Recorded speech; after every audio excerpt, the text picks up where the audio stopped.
So nice. So sweet. And that is the showreel everybody wants.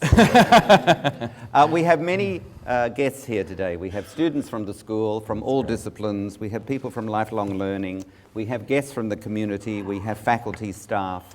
And so we have a broad range of people to include in this conversation. Okay, great. So I'll just ask a few questions first, and we'll lead to a discussion, and then hopefully you can join us for questions. About Johnny Depp. No, about Johnny Depp. It seems so odd to me that you can watch that film and know that you're a son of Pittsburgh, that you lived in Pittsburgh, went to school in Pittsburgh, came to CMU, and this extraordinary, unbelievable career has enveloped you. Had you any thought it was possible? What brought you to Pittsburgh? What brought you to Carnegie Tech at that time? And what were your hopes and aspirations right at the beginning? You know, I had no sense that I'd end up in film, for sure. That's for sure, none.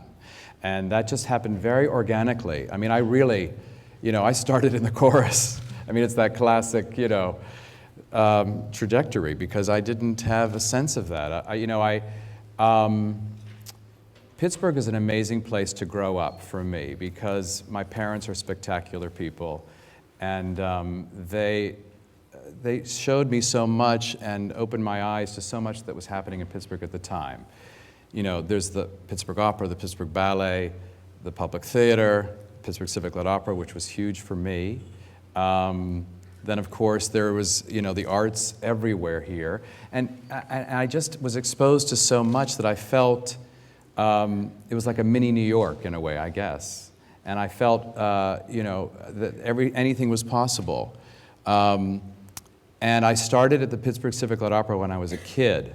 I was in The Sound of Music there, and The King and I, and musicals. I guess maybe it was because of, my parents loved musicals. I don't know if it was that or what it was specifically, but I wanted to be a dancer and a singer and an actor. And the music theater program here at Carnegie Mellon was in its third year, and back in 1906 or something. But, oh my God.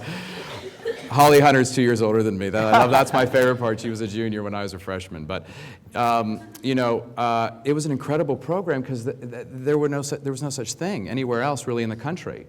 Boston University had a great theater program, NYU, but, and I auditioned for all those places, but it was here that there was music theater, which is what I wanted to do, and I wanted to dance. And when you're young, it's like an athlete. That's when you want to dance then. My spies in the faculty told me that you were a very devoted, focused, driven student. Did you feel that was the case in 1980? Well, I felt I took advantage of what was here. Let's put it that way. I really felt I wanted to do it. And so much so that I actually, in my junior year, auditioned for the show A Chorus Line, and I got the show. And I left Carnegie for a year and did A Chorus Line on the road. Michael Bennett hired me, and I did that show. And then came back for my senior year, and it was nice because I could join my class again. They gave me credit for the full year, which was great, straight A's or something. I remember opening my report card or something, and I was like, in San Francisco, lounging in my apartment. I thought, oh, that's nice. I didn't even do it. But but I learned more in an odd way my senior year after having been out in the professional world and coming back and saw what I needed to work on, what I needed to focus on. And I really took advantage of Carnegie that year very much so. So are you saying the value of an internship somewhere in your late junior years, just before your senior year, that was a turning point for you, that you saw the profession, the world, what's out there, what's possible? Yes. Well, I was ready in a way, because as a dancer, it's like I said, like being an athlete, I was 19, but I was really ready to dance. At the sort of the height of your career in a way is your late teens, early 20s as a dancer. And so I was excited to get out there and do it. And I really learned what that was like, at the height, too. A chorus line was sort of, at that point, was the show to get. It would be like getting, I don't know, Book of Mormons now or something. I don't know if you want to be in that show, but I mean there's a show like, it was the hot show. It was the show.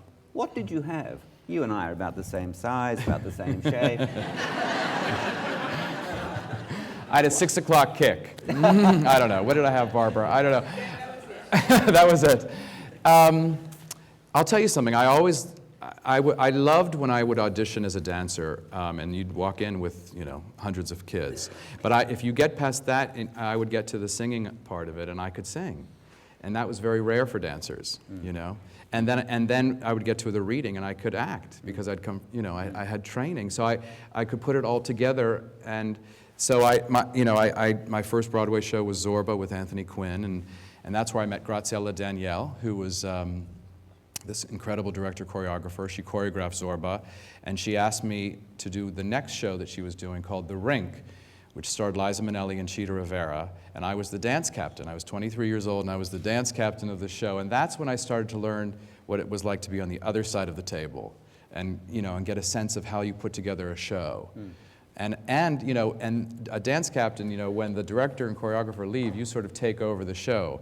And so I'm 23 years old, knocking on Liza Minnelli's dressing room, giving her notes for the performance that she had just, you know what I mean? Yeah. You know what I mean? Picking her up off the floor and then giving her the notes. No. She was, but I have to tell you, in that show, Chita Rivera, I don't know if you know Chita's work. Is that Judy there? Hi, Judy. Chita Rivera is our patron saint of musical theater. And she taught me so much about discipline and how you work in the theater and how you respect it. Yes. Well, I've seen lots of theater schools, and I think what makes this a very interesting school is that the quality of the acting across the whole school, whether you're doing music theater or you're doing acting, is utterly important to both. Yes. And it's all the same. I mean, when you're going out you're in a musical, you're playing a character. It's not a dance concert. It's not you're not at an opera where you're just a concert where you're singing. You're playing a role. So that was always important. And that's what's so great about musical theater, is that you can sing and dance and play a character at the same time. And I learned how to do that here. So when you have a film like Caribbean, where you've got Geoffrey Rush, a theatre actor, yes, and you've got Johnny Depp, who really wants to do it like that, yes, your theatre experience gives you that double world to help them both. What's the magic there?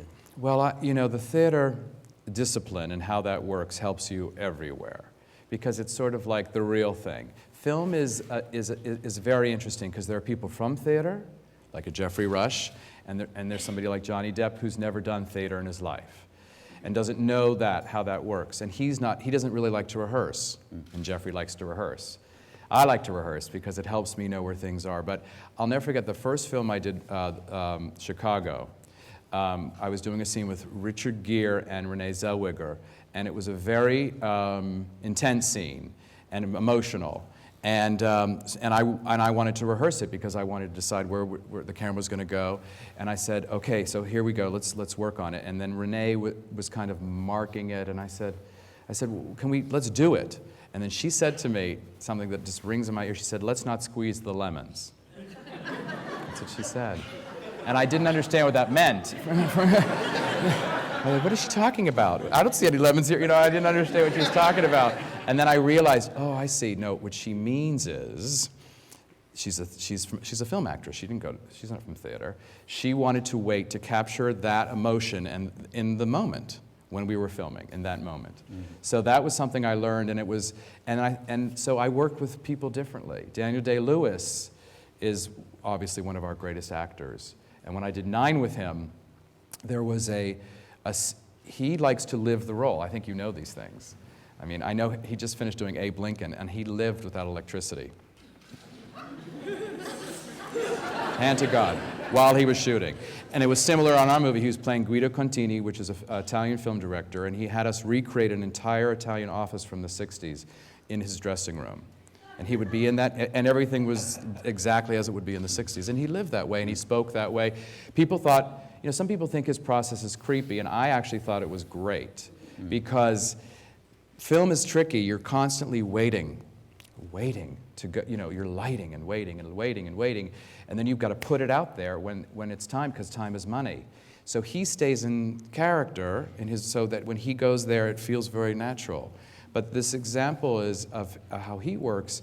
We were doing a scene where it was a press conference, and he said, I don't want to rehearse this. So I rehearsed it without him, with all the reporters and all the actors playing the reporters, and then I called action, and he came in, and he didn't know where the next question was coming from. He played it as the character and knew the lines, but it was all very real for him, and that's his process. And I don't mind changing my process for their process. They're the ones that are up there. When we look at that show reel, the variety and the aesthetic of the films, they're so different, they're so challenging, they're so wonderfully wild.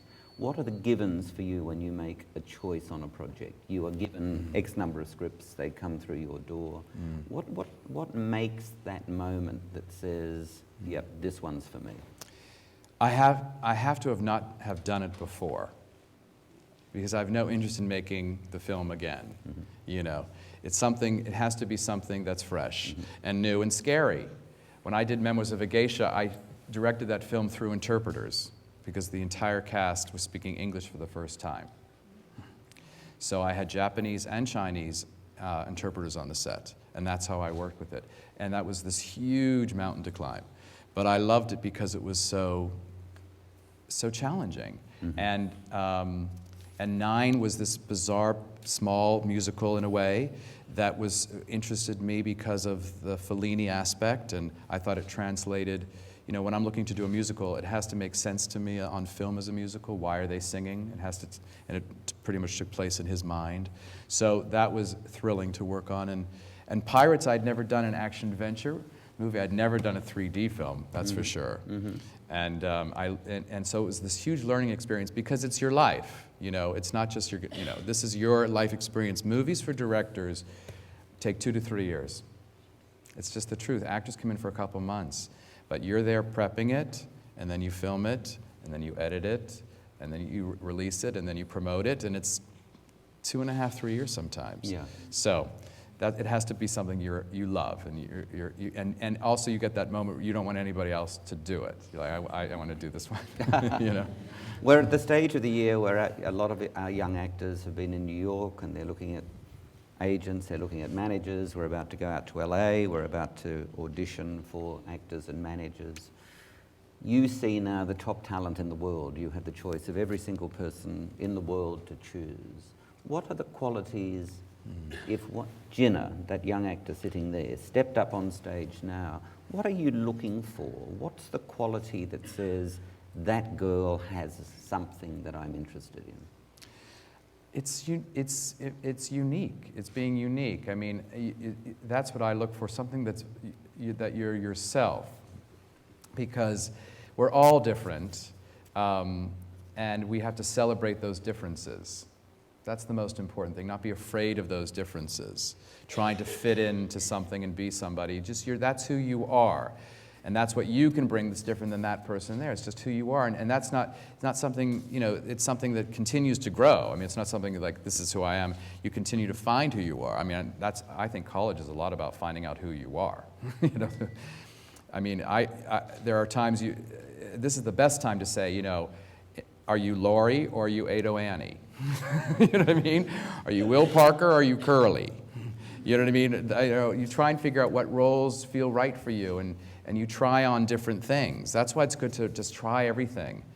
When you're in school, But that's what I'm looking for. I'm looking for someone who brings their own point of view, something from themselves.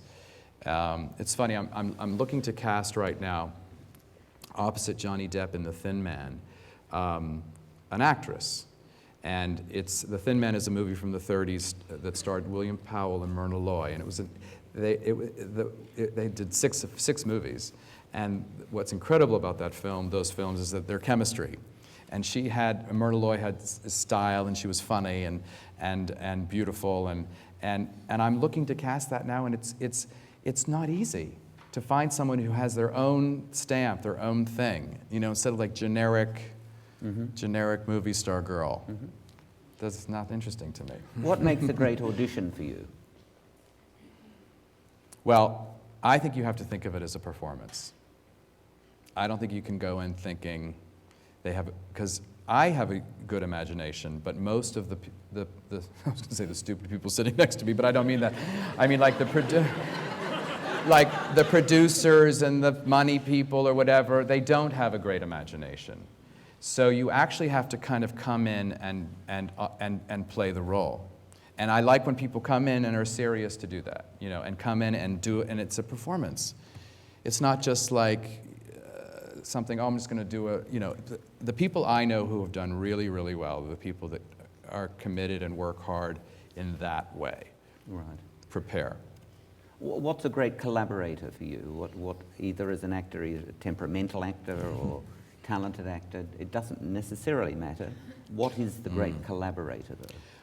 Across the boards for me, it's you have to check your ego at the door. That's it. You cannot come in with ego. I think I've maybe worked with one or two people in my whole career who I've not liked because they bring their ego in, and it doesn't work. And I'm talking about on every level, as designers, cinematographer, whatever. It's not about you. It's about serving the piece. That's what it's about. It's about serving that, and we're all doing the same thing, and we're all finding our way. It's not done. It's being created in that moment, and you have to play and feel free to try things and not be judged. I mean, I try and create an atmosphere of positive reinforcement with no judging, because you learn so much from the mistakes you make. But I've worked with so many actors that are new to musicals, for instance. Daniel Day-Lewis never sang before, Renee Zellweger never sang before. These people who are new to musicals and don't know how it's done. And I just try and give them a great sense of freedom and care and support and a feeling that they can do it.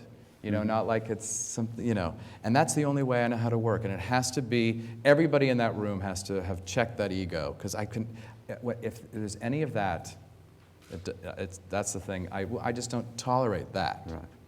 So now tell me, what's the first meeting like with Sophia Loren? How does that happen? Because there must be overwhelming moments on the other side as well. That's when I felt like a kid from Pittsburgh. You know what I mean? When I met her, it was right out of a movie. I was rehearsing in a soundstage in Los Angeles, in Hollywood. And the doors, I heard she was here, and the doors swung open, and she walks in. So all I saw, this is a hand to God, all I saw was that silhouette first, which is still like that, so beautiful. And she walked in, and she had those beautiful eyes, those incredible cat-like eyes, and that beautiful, the most beautiful woman ever on film, I think. Most beautiful full lips, that incredible strong nose. She was very tall, and I didn't expect that. I thought she was going to be smaller. She was very, very tall. And she took my hand and said, ciao, or something. I don't know, something, and I just, you realize that movie stars of that time, it was about an aura, And then, of course, it takes a long time to get over that it's Sophia Loren. That kind of thing takes a while. It happened when I worked with Julie Andrews. It happened when I worked with Liza originally.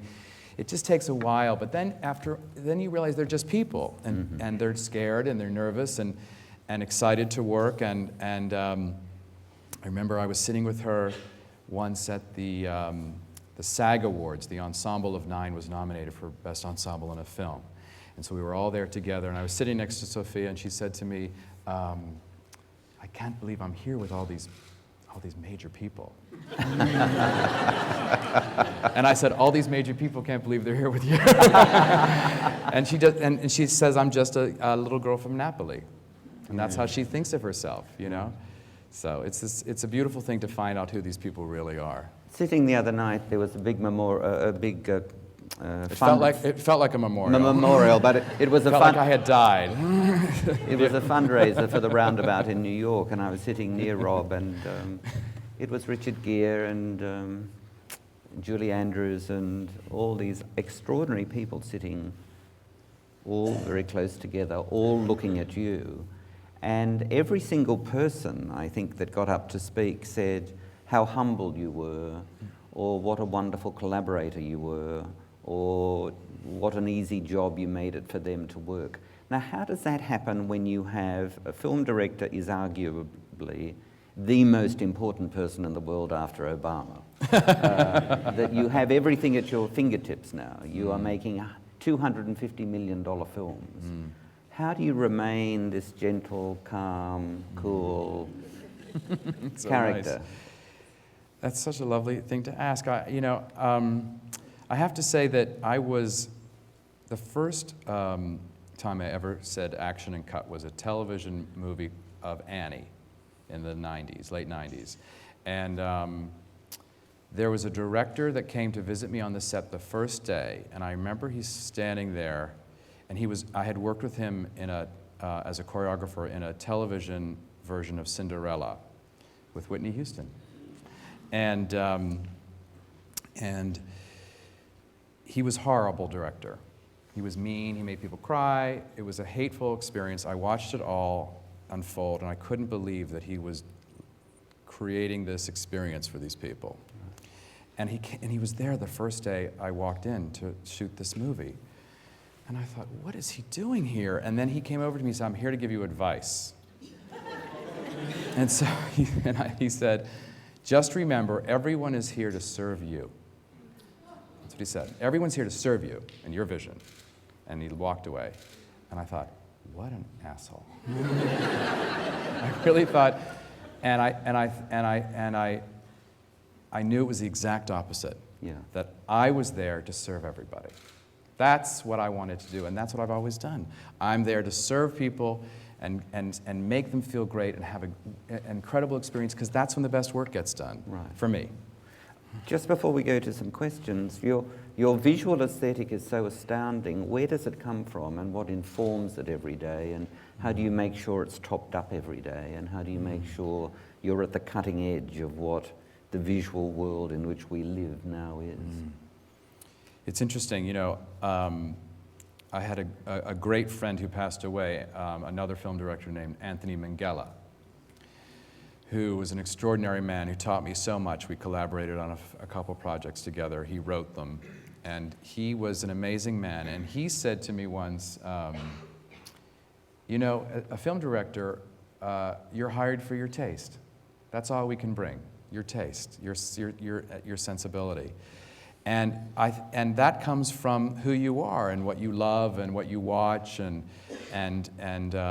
what inspires you, what inspired you as a kid. You know, I was so lucky because I grew up going to the incredible productions by Michael Bennett, Bob Fosse, Gower Champion, Tommy Tune.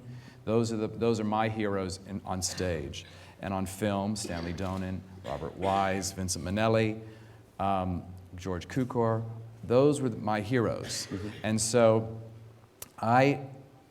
you know, they brought me so much, and I try to obviously stay open to what the world is today, but it really just comes from what you love.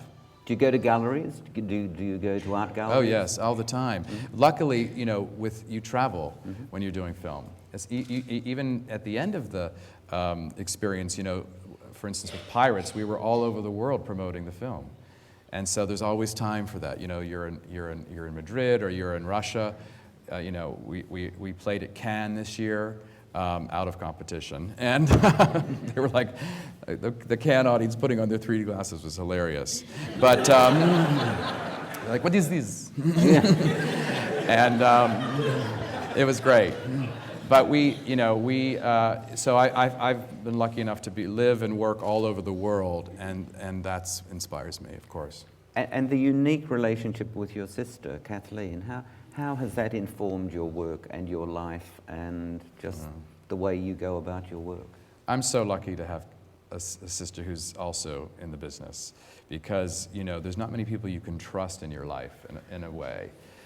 You try to, but you can trust your sister. And she, for instance, she's opening a show next month, a new Broadway musical called Nice Work If You Can Get It, starring Matthew Broderick and Kelly O'Hara.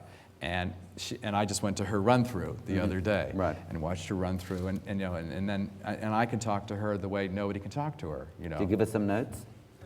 Well, well, I would never unless she asked, and she asks. What do you tell me I need? Because here's the thing, and this is very true of anything you do, but I find it very, very true of film. I wish I could see my own film. It's so hard to see it fresh. It's one of the hardest things. You put it together, every single second of it, it's like a mosaic, every piece of it, every bit of it, every piece of the score, every color correction, every sound edit, everything. And the hardest thing to do is just to walk in as an audience member and watch it, and have a sense of what's working, what's not. It's the hardest thing. Do you have key people you go to get a very good reaction? Or an honest reaction? I like just sitting in an audience. You take it to and more than anything. I learn more from an audience coughing, or no, I'm kidding. Or moving around, or getting up, that kind of stuff. But that's what you learn, and you get a real sense of it, which is good. Wonderful. Shall we open it up to some questions? Does somebody have a question for Rob? If you'd please come to the microphone, which is just down on the landing, and if you would announce your name and just where you're from or who you are, that would be very, very helpful. So here we have Adrian.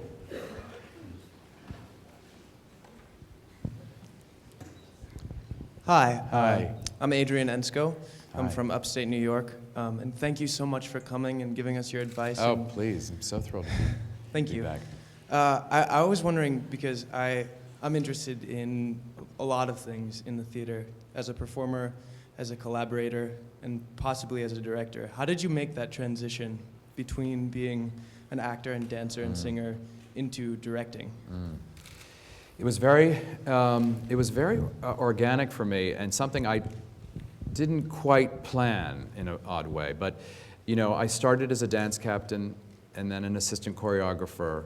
And then I was doing the show Cats on Broadway, and I injured myself in Cats.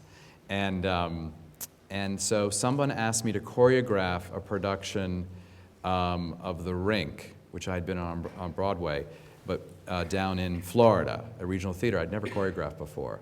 And so I took that job, and then I got another job choreographing, and then another job directing and choreographing, and sort of worked my way up to Broadway. And when you get in that club, you get the first, there was I knew Cheetah Rivera, and there was a Kiss of the Spider Woman was playing in Canada. It was Canada, then London, then Broadway. And this was Hal Prince and Kander and Ebb and Terrence McNally, this incredible team. And the choreographer wasn't working out. And so Cheetah and John and Fred, who I knew very well, brought me in, and I re-choreographed the show. So then I was the choreographer of that show, and then I started choreographing on Broadway show, and then I was asked to direct and choreograph. It's sort of the natural progression after you've choreographed a few shows, to direct and choreograph on Broadway.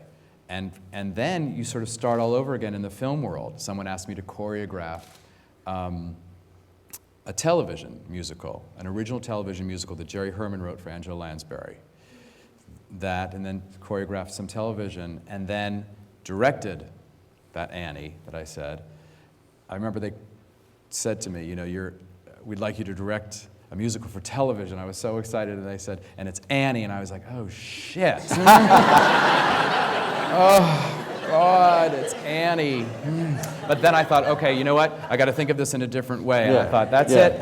This is, you know what? And I cast, you know, Audra McDonald and Victor Garber and Alan Cumming and Kristen Chenoweth, and had a real theater cast And a great dog. And a great dog, and did my version of Annie, and so then that led to film.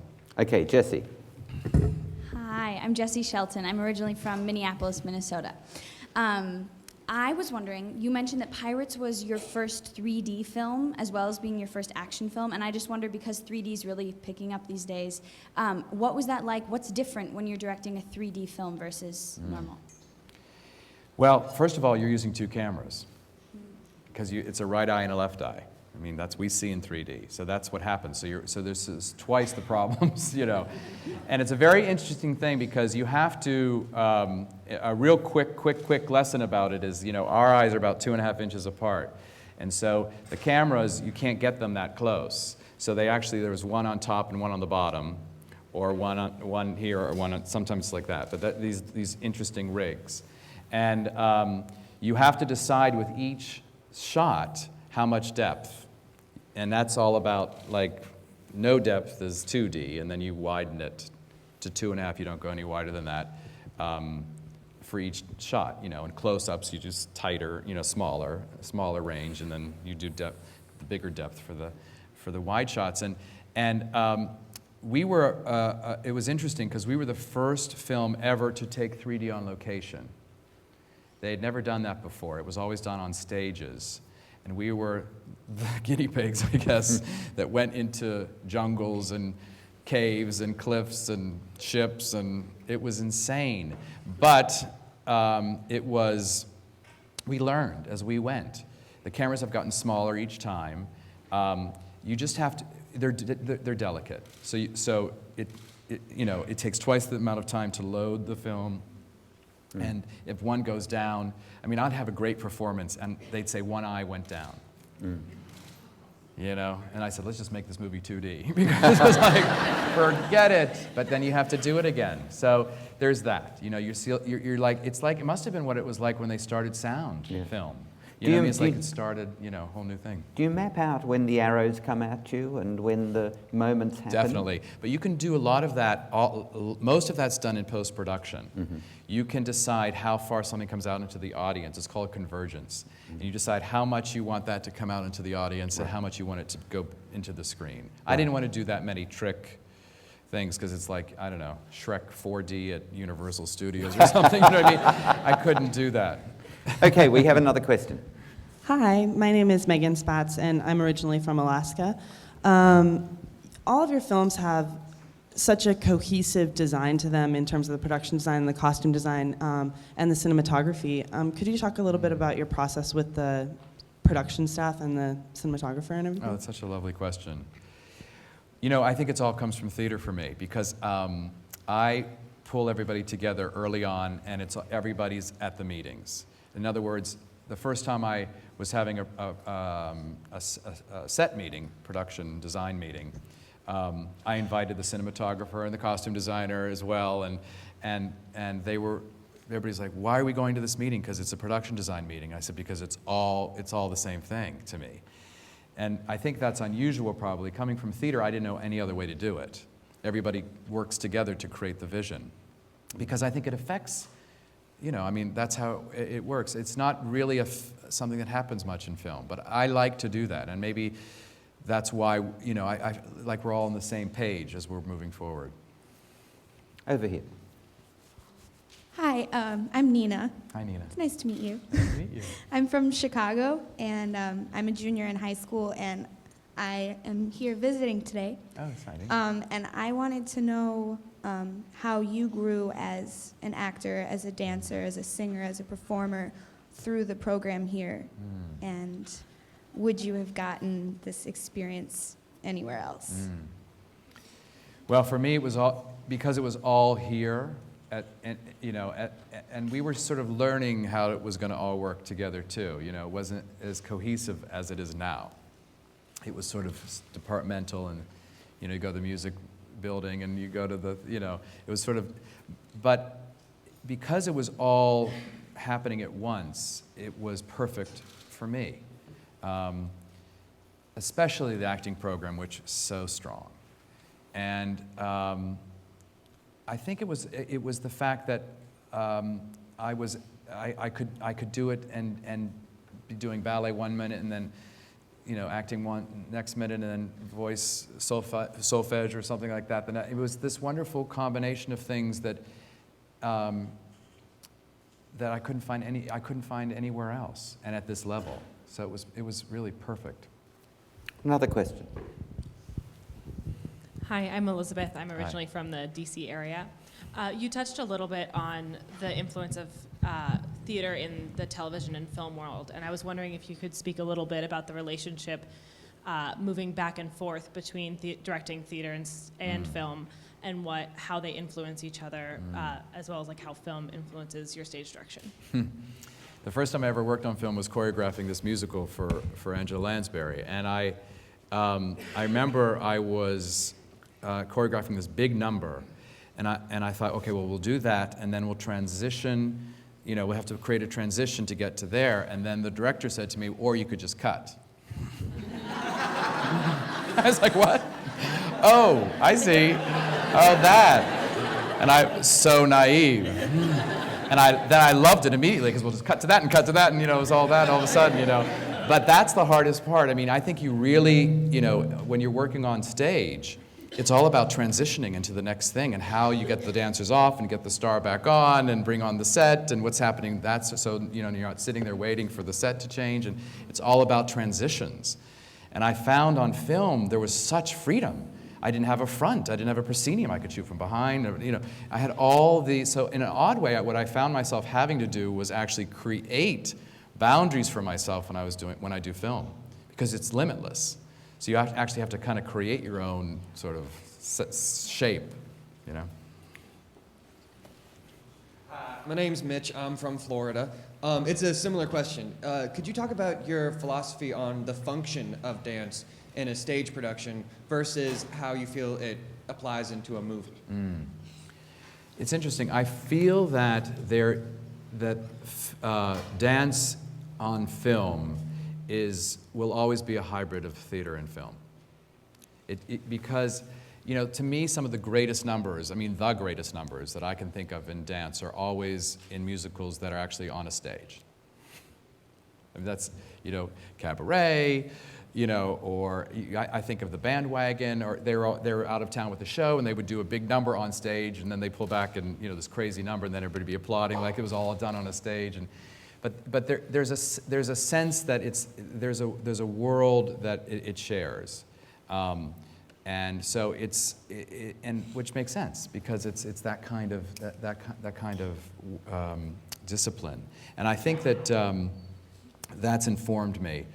I think coming from, and you have to rehearse, so coming from stage has helped me make that transition to film, because I think of it first in that way. What about the physicality of actors on film? Often you're here, Yes. but you know that Jeffrey Rush, or you know that somebody like Johnny Depp's got this wonderful ability. How do you get them to bring it up through their face, through their eyes, through their head? Well, you know, it's interesting. You know, you do different setups. So you do the wide shot, or the cowboy shot, which is holsters and up. You know, that's what they call that, a cowboy.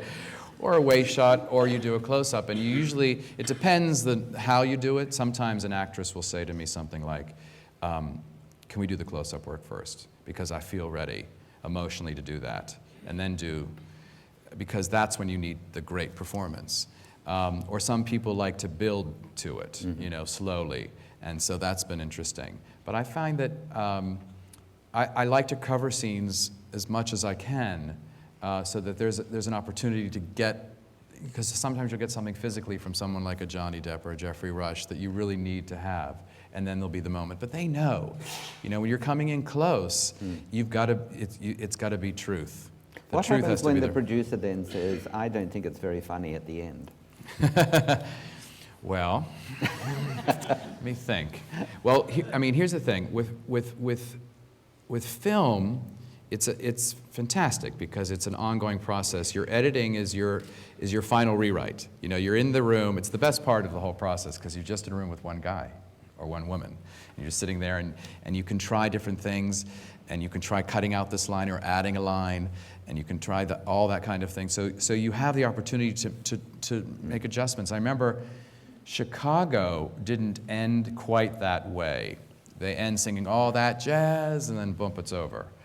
And they had finished the song, and then it became sort of a kind of crazy, chaotic mess of adoration from the fans back and forth. And musically, it didn't work because it was like we'd finished the song, and then there was this other kind of thing that just sort of sat there. And so I needed to put the song. I needed to tie it all together, and I was able to do that in the editing room. Yeah. You know, I just moved some things around and tried different things, and so it could end with them singing all that jazz. Over here. Yeah, hi. Hi, I'm Ben. I'm from the Philadelphia area. So you mentioned that like you want to do things that you haven't done before, and that in a sense, I think you said that scared you, or that, you know, gave you a little bit of that. So that kind of opens up a daunting field. And so I was wondering, how do you pick what specifically to do next? Because, I mean, it sounds like even though you've done so many things, there's obviously so many left. So Yes. How do you pick? Well, it's interesting. I mean, I just had a meeting actually at Warner Brothers this week in Los Angeles where they said, well, because and they're doing The Thin Man. And they said to me, so is The Thin Man going to be more like Chicago or more like Pirates? And I thought, well, there you go. It's like so cliche LA. You can't believe the things that come out of their mouths. I said it's going to be more like Geisha. I said, and then of course, and I say the same thing that you say, is the reason I'm attracted to this piece is because it's different. You know, it's a film noir, it's a comedy, you know, it's a romance too between these characters. There'll be some musical sequences in it too, but because it's in a club and so forth. But, you know, I was excited about that because I love that era, I love that genre. I haven't seen a movie like that. I can't even think of a movie, which is why I wanted to do it. Then, you know, like, what movie is it like? I don't know. I can't think of a movie except for The Thin Man in 1934. So that's why it excites me. Hi, my name is Becca. Thanks again for coming to talk to us. I'm Sure. from New York City. I'm wondering if you could talk a bit about, there are so many parts of the film direction process that are so different from theater. You have to deal with filming stunts, choosing camera angles, editing. Since you came from a theater background, what was your process of learning those things, picking up on them on the job? Could you talk a bit about It's that? such a good question. I have to and here's another embarrassing moment from my first time ever working on film. Let me never forget as long as I live. I was choreographing in that same Angela Lansbury. That was my college. You know, I was so lucky to have that, to make big mistakes. And I was standing I was trying to see what it was going to be like, the scene. And so I went like this. And this big old grip came over to me and hit me and said, and I thought, oh my God, I'm so embarrassed. It's so embarrassing. But that's how you learn, you know. You learn on the job. I learned on the job. I still learn. Every time I do something, I learn more about film, more and more about film. Hi, my name is Danae, and I'm a student here in the School of Drama. And my question is, being in LA and, well, any industry, money making is such a big part of it. So how do you sort of keep your integrity of either your vision or picking a big name actor over someone that you really think is right for the part and is trained, or any type of those issues? Such a good question, because it's the constant struggle. You know, it's like, it's commerce versus art, and it's just, will always be there. It's something you always deal with, and I just try and, you know, I know what the bottom line is and what I can't do. And I was very lucky because my first film won an Oscar for Best Picture, which is insane. And all of a sudden I had final cut, which is what you get when you get that, you know. And so I was in this incredibly envious position where I could make those kind of decisions. So I've been lucky in that way. I haven't had to, do I don't know, Porky's 5, or something like that, where I had to, and you have to hire blank, blank, blank kind of thing. I've been very lucky to really, I'm aware of, they'll say, it'd be great to have a star in this part or that kind of thing, and I've fought them on choices, for sure. I remember I fought, when I did Annie, and I had done nothing. They wanted to cast Ginger Spice, okay, from the Spice Girls, to not play Annie, but to play, although she had the hair, but to play Lily St. Regis, and I wanted Kristen Chenoweth, and they didn't know who the hell she was. And Kristen had just won a Tony for Charlie, Your Good Man, Charlie Brown, and I knew she would be great, and I knew she was great, unless she hadn't done what she'd done. And so I said no, and I didn't know what they were going to say. Well, that's and I said no, no. You do it in a nice way, and you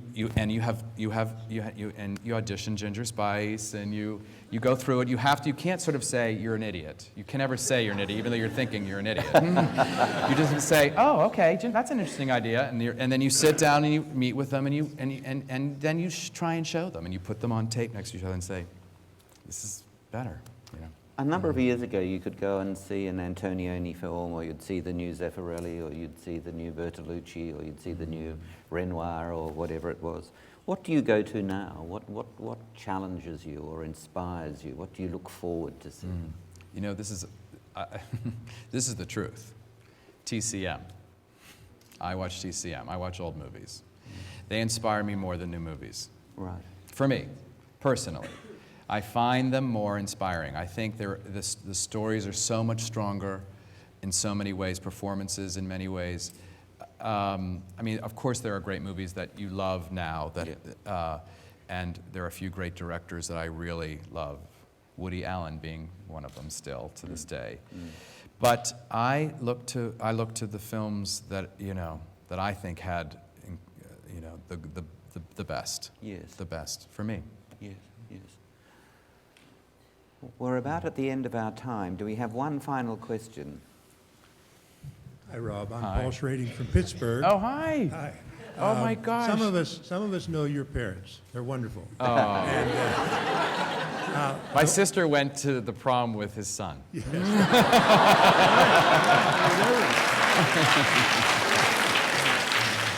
And I officiated at the wedding of your other sister. Yes, you did. Thank you. Oh, my gosh. I just wanted to ask you, what role did your parents play in your developing career? You know what? And this is I thank you for asking that, because I love answering this. Everything. Because they let me dream, they let me be myself, they didn't judge me. It was this incredible experience. I think it's because my father was adopted as a child. He lost his parents when he was quite young, and he was adopted as a child and never really felt he had a childhood. So with us, he was sort of like the fourth child, in a way. It was a beautiful thing. And he was adopted by the Marshalls. That's why my name's Marshall. His name was Doyle, very Irish, but he was adopted by the Marshalls. And so I always felt, and they got married very young, and they're still incredibly vital. They're here now in Pittsburgh today because they flew in. They live in New York. And they just gave me the positive reinforcement that I then try and give others when I work with others. Well, you have been a wonderful guest. You have been wonderful to be with. Thank you.